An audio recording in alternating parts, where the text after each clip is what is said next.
Perkumpulan Petani Pemakai Air P3A Desa Sangkanuri, Kecamatan Katapang, Kabupaten Bandung, jaring irigasi melalui program percepatan peningkatan tata guna air irigasi atau yang disebut P3AI dari Balai Besar Wilayah Sungai, lewat program aspirasi anggota DPR RI Praksi Gerindra Iis Rosita Dewi.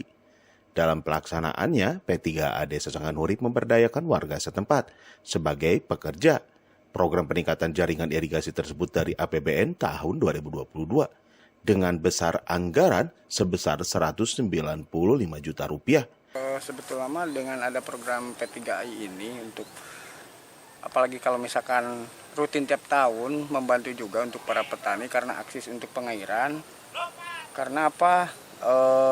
Kebanyakan kan mengeluh kalau misalkan tuh kita saluran airnya kurang lancar, kebanyakan yang di ujung-ujung sana jarang tersentuh air. Kalau misalkan tidak membetulkan semalaman, kalau semalaman membetulkan air baru. Nah, dengan ada proses seperti P3AI ini untuk menanggulangi masalah saluran cacing, sangat membantu sekali untuk para petani. Baik, harapan Pak Ketua sendiri dengan bantuan ini, Pak?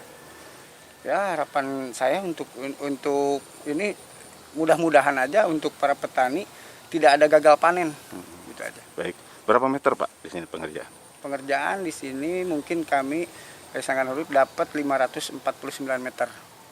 Oke, Widi Herian mengabarkan, Hadas TV, Kabupaten Bandung, Jawa Barat.